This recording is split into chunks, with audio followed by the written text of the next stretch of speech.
Kenapa harus mendaki? Ada banyak pilihan untuk menyenangkan diri. Tapi, apakah setiap kesenangan itu memiliki sebuah arti? Mendaki gunung bukan hanya sebuah kesenangan yang lahir dari keinginan semata. Tidak sedikit orang rela membayar mahal hanya untuk mendaki gunung. Padahal perjuangan untuk itu tidaklah mudah dan penuh tantangan, rasa sakit, bahkan tidak jarang berujung pada kematian. Indahnya sebenarnya bukan pada kesenangan saja, ada arti.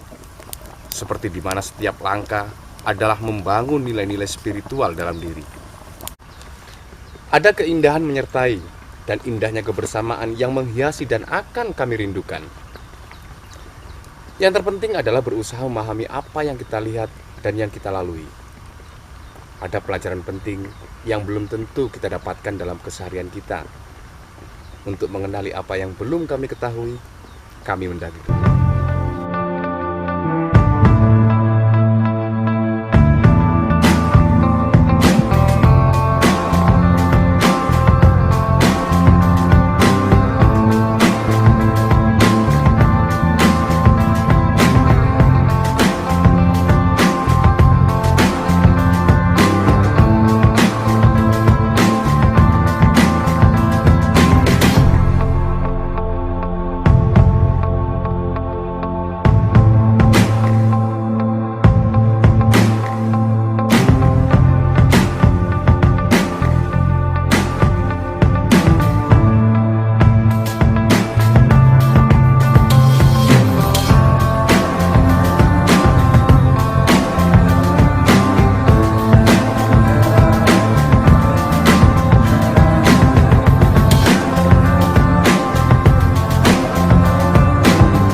Pagi itu, saya bersama dengan beberapa tokoh penting yang mencoba melakukan aktivitas pendaki gunung.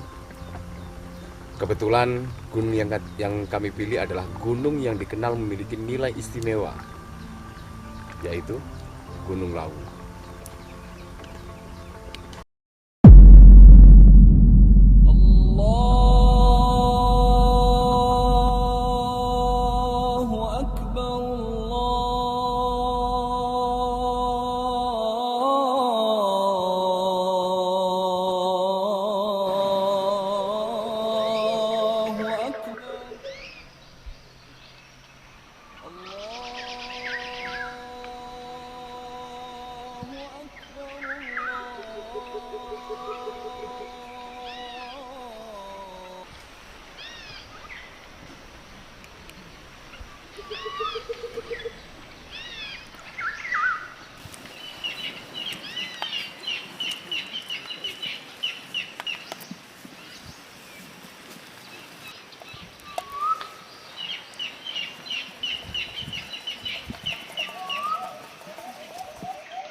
Gunung Lawu kaya akan nilai-nilai sejarah.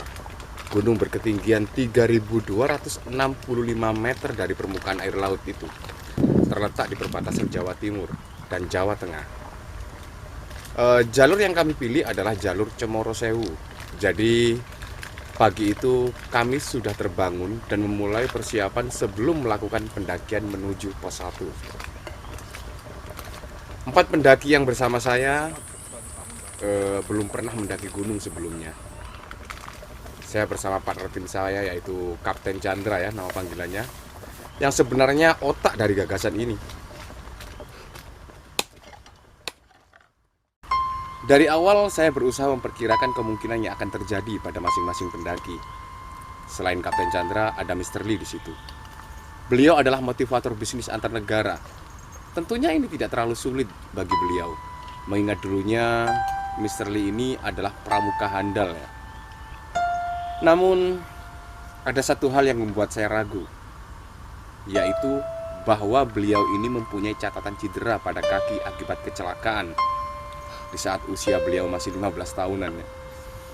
Dan selain Mr. Lee, ada Mbak Rara di sini, yang tak lain adalah istri dari Mr. Lee. Tentu saya tidak akan meremehkan beliau berdua, karena yang saya tahu suami istri itu mampu melengkapi apa yang kurang dari masing-masing. Ada juga Mbak Lili. Saya pernah mendaki bersama beliau, dan saya yakin beliau akan mampu melewati ini semua. Selain Mbak Lili, ada juga Mbak Indah. Dan saya tidak perlu menceritakan seperti apa beliau. Yang pasti akan sangat panjang jika harus saya ceritakan sekarang. Dan perjalanan menuju pos 1 memang cukup menguras tenaga ya. Tidak jarang kami beristirahat ditemani oleh pendaki-pendaki lain.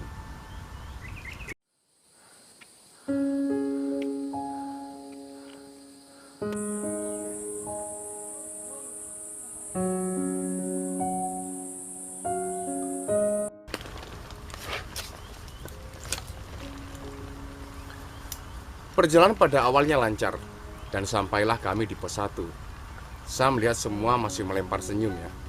Di pos ini kami berhenti dan beristirahat sembari menyantap buah melon dan semangka gitu.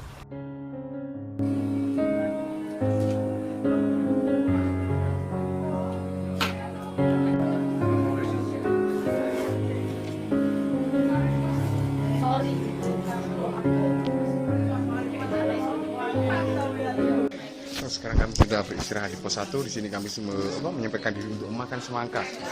Bisa kita lihat, Pak Ali dan Bu Rara sedang menikmati semangka yang kita beli kemarin. Dan jadi dari bawah sampai ke pos 1, semangka itu tetap rasanya seperti semangka. Jadi ini yang mungkin jadi lihat. Ini mau dagang semangka, Bu?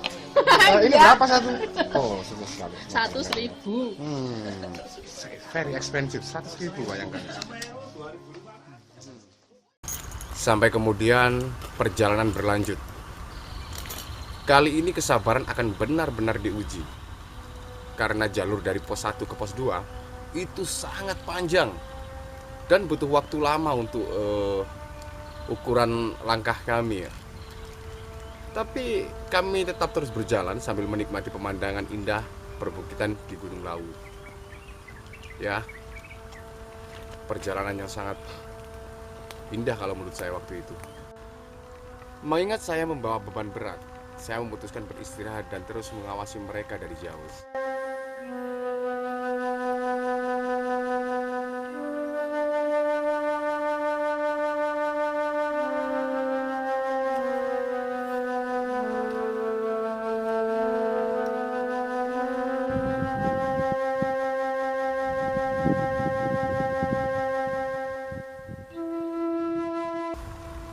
Banyak pendaki yang kami jumpai di sana. Kami saling bertegur sapa, dan Mr. Lee nampak menyukai suasana semisal itu. Dalam perjalanan kami juga menjumpai pedagang wanita ya, yaitu seorang ibu yang menjual gorengan. Di situ Rara melihat dan merasa kasihan pada ibu tersebut. Kemudian Mbak Rara langsung memborong jajanan yang dijual ibu tersebut. Gila, luar biasa. Saya sempat mikir, kalau semua pendaki seperti Bu Rara, saya mungkin akan memilih menjual gorengan di Gunung Lawu saja.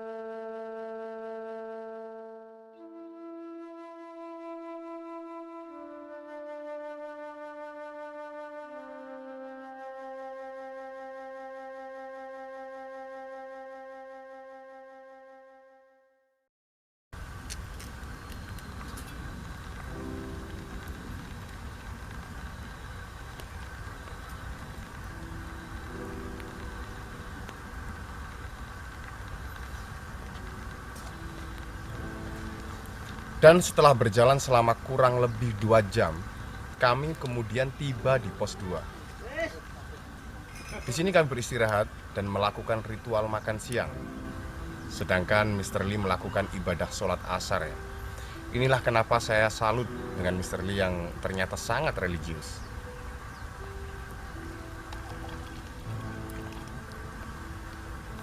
Selesai makan siang, kami melanjutkan perjalanan menuju pos 3. Jalan menuju pos 3 mulai didominasi oleh lintasan yang menanjak. Saya melihat Mbak Indah saat itu mulai masuk dalam fase lelah tingkat jenderal.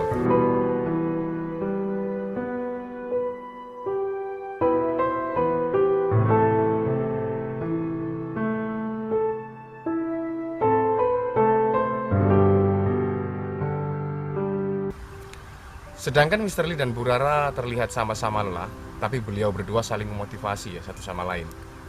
Mr. Lee selalu memberi pengarahan pada Bu Rara istrinya, dan Bu Rara di sini selalu menerima dengan kemesraan. Ya, pendaki seperti beliau akan membuat pendaki jomblo semakin merana ya. Tapi saya tidak akan membahas pendaki jomblo sekarang, karena takut ada yang tersinggung.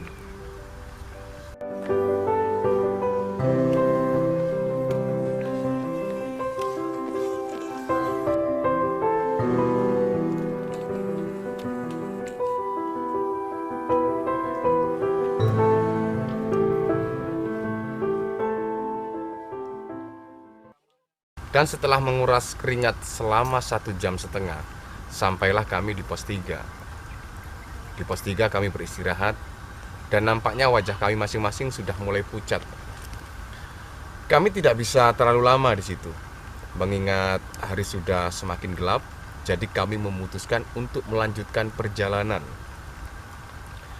Perjalanan menuju camp terakhir waktu itu seakan menjadi perjalanan yang memasuki fase kritis, di mana langkah mulai berat dan suasana sudah sampai pada titik jenuh, dan hawa dingin nyaris membuat kami beku.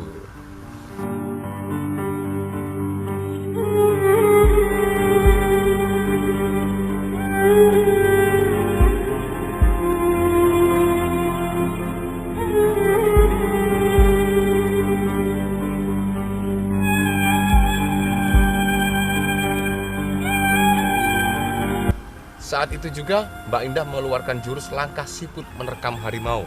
Tapi harimaunya lari duluan dan siputnya tertinggal. Ya, Mr. Lee dan yang lain sudah hilang dengan langkah pastinya. Saat itu tinggal saya dan Mbak Indah yang berada di kegelapan malam di tengah-tengah hutan. Bayangkan, seromantis apa kita coba.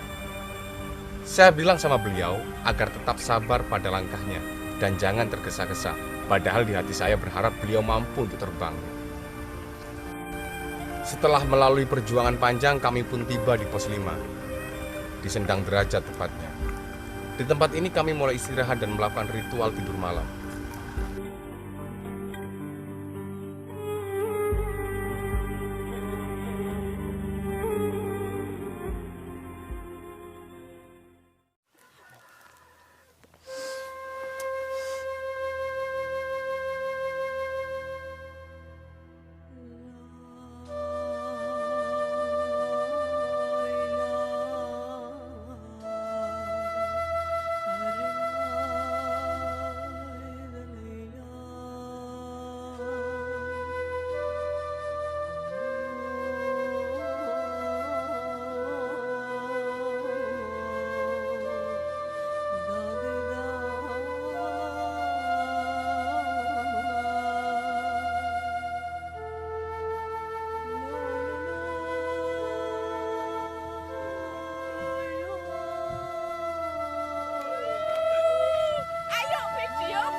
Pagi datang, kami terbangun dan menanti terbitnya matahari yang akhirnya datang sangat indah. Ya, merah keemasan. Dan di tempat itu juga kami menikmati kopi dan menghangatkan tubuh sembari berfoto-foto dengan berbagai aksi. Setelah selesai dengan matahari pagi, kami berangkat menuju titik trigulasi Gunung Lawu. Tidak jauh, hanya 1 jam perjalanan dari pos 5.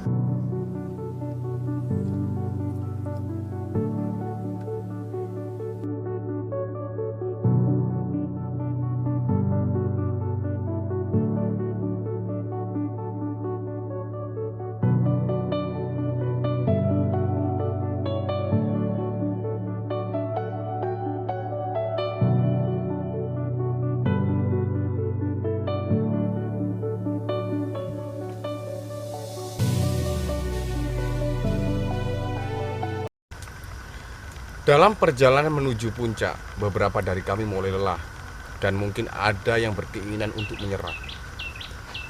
Namun akan sangat disayangkan ketika melihat titik trigulasi sudah di depan mata.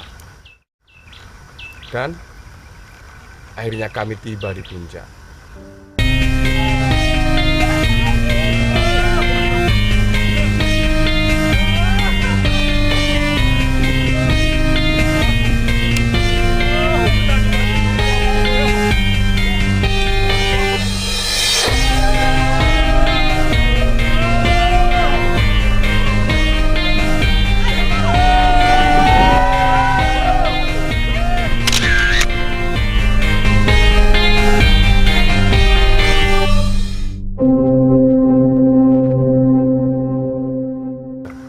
Saya melihat kegembiraan yang tergambar dan saya rasa ini sebuah pencapaian yang luar biasa. Setelah 24 jam berjuang, akhirnya tibalah kami di titik tertinggi Gunung Lawu ini. Sebenarnya ini bukanlah tujuan. Tujuannya sebenarnya sudah didapat jauh sebelum kami sampai di sini, yaitu memulai sebuah semangat dan keberhasilan mengendalikan diri ketika dalam proses menuju ke tempat ini. Pesan-pesannya Bu, pesan-pesan untuk mereka. Pesannya kembali kedua kali.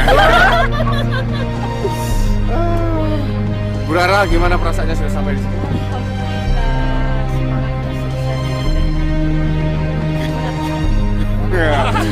Pali, gimana perasaannya?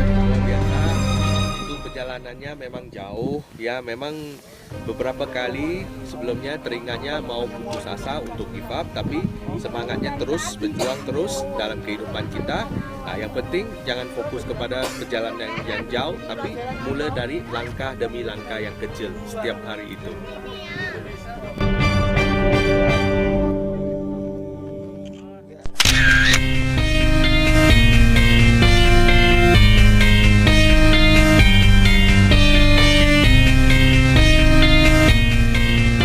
Oke.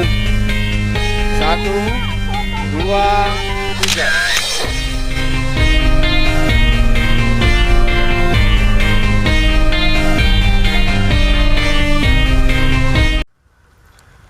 Setiap orang bisa saja kuat mengangkat beban, tapi tidak semua orang mampu mengendalikan beban yang ada dalam jiwanya. Ketakutan masih belum berakhir, karena saat itu kami masih berpikir bagaimana nanti ketika kami turun. Tapi itu tidaklah terlalu penting. Cukup sampai di sini saja karena tujuan akhir dari semua ini adalah sampai dengan selamat di rumah. Tetap ikuti cerita saya, karena petualangan masih belum berakhir. Saya Andi Pas, salam kehidupan liar.